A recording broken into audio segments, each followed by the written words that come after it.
அன்பு மகர ராசி நேயர்களே, அனைவருக்கும் கணிகரின் அன்பான வணக்கம். ஏங்க, சொத்து தகராறே சரியாகுது. இந்த மகர ராசிக்கு குடும்பத்துக்குள்ள இருந்த தகராறை சரி பண்ண முடியாது. இதே நட்சத்திரத்தில் உங்கள் மனைவியிடம் பேசுங்கள். இத்தனை நாள் இருந்த கஷ்டங்கள் விலகும். கணவன் நான் எதிர்பார்த்த மாதிரி கணவன் இல்லை அப்படின்னு நினைக்கிறவங்க கட்டாயம் ஒன்று சேர்ந்து நல்ல ஒரு அற்புதமான வாழ்க்கை வாழ்வீங்க. என்ன ஒரே ஒரு பிரச்சனை, பணம் சார்ந்த விஷயத்தை பேச வேண்டாம்.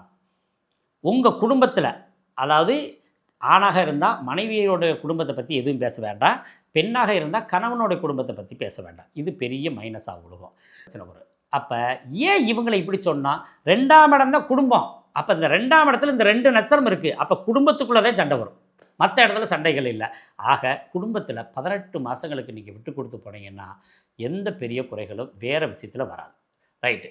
அப்போ தனம் ஸ்தானம் என்பது 2ஆம் இடம். அப்போ இந்த 2ஆம் இடத்துல ராகு உட்காந்துருக்கிறதுனால எப்படி பணம் எவ்வளோ சம்பாதிச்சாலும் அதிகப்படியான வேகமாக விரயங்கள் ஆகக்கூடிய வாய்ப்பாக இருக்குது. 11ஆம் இடம் ஏற்கனவே பிரச்சனையும் சொல்லியிருக்கோம், 12ஆம் ஏற்கனவே பிரச்சனையும் சொல்லியிருக்கோம். சரி, வேறு யாராருக்குள்ள எப்படி இருக்குது அப்படின்னு பார்த்தா, மகர ராசி மகரத்தில் இருக்கிற உத்திராட நட்சத்திரத்துக்கு இத்தனை நாள் கஷ்டங்கள் இருந்துச்சு. இனி எப்படி இருக்கும் அப்படின்னா, பணத்தை தாண்டின எந்த விஷயத்திலையும் குறைகள் இல்லை. அம்மாவுக்கும் நிலத்துக்கும் பிரச்சனை உண்டு. அப்பா சார்ந்த விஷயத்தில் எந்த தொந்தரவும் இல்லை.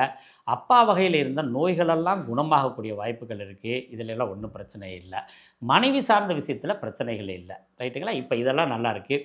குடும்பத்தில் யாருக்கு விசேஷம் நடக்கும்னா, குழந்தைகள் பெரியவங்களாக இருந்தீங்கன்னா உங்கள் குழந்தைகளுக்கு, பெண் குழந்தையாக இருந்தால் உறுதியாக திருமணம் நடக்கும். ஆண் குழந்தைகளாக இருந்தால் கட்டாயம் முயற்சி பண்ணுங்கள். கொஞ்சம் தாமதமாக இந்த வருட கடைசியில் திருமணம் நடக்கும். இதெல்லாம் நீங்கள் ஃபாலோ பண்ணிக்கிங்க. சரி, பெண்களுக்கு, மகர ராசி பெண்களுக்கு எப்படி இருக்குது?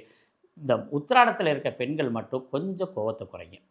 அதே மாதிரி அவிட்ட நட்சத்திரத்துக்கார பெண்களும் கொஞ்சம் கோவத்தை குறைங்க. திருவோண நட்சத்திரத்துக்காரங்க எப்படியாவது எளிமையாக வாழ்க்கையை ஓட்டி உங்களை சார்ந்த அனைத்தையும் உயர்த்தி விடும் தன்மை கொண்டவங்க தான் திருவோண நட்சத்திரத்துக்காரவங்க. திருவோணத்தில் ஒரு பெண் குழந்தை பிறந்தாவே புகுந்த வீட்டையும் வாழ வைக்கும், பிறந்த வீட்டையும் வாழ வைக்கும். அதே மாதிரி திருவோண நட்சத்திரத்துக்கார ஒரு பெண் ஒரு சாதாரண ஏழ்மையான குடும்பத்தில் இருக்க ஒரு பையனை கல்யாணம் பண்ணால் கூட அவனை கொண்டாந்து உச்சத்தில் உயர வைக்கும். அந்த அளவுக்கு இந்த பெண்களுடைய அமைப்பு இந்த மகர ராசியில் திருவோணத்துக்கு இருக்குது. இதே அமைப்பு இப்போ எப்படி இருக்குன்னா, ஓரளவுக்கு பரவாயில்லாமல் இருக்குது. ஆனால் உங்களுக்கு எந்த வகையில் யோகம் இருக்குன்னா, கணவனால் வெற்றி பெறக்கூடிய ராசியாக இந்த திருவோண பெண்கள் இருக்காங்க. நல்ல வாய்ப்புகளோடு மீண்டும் கும்பராசியில் சந்திப்போம். நன்றியும் வணக்கமும்.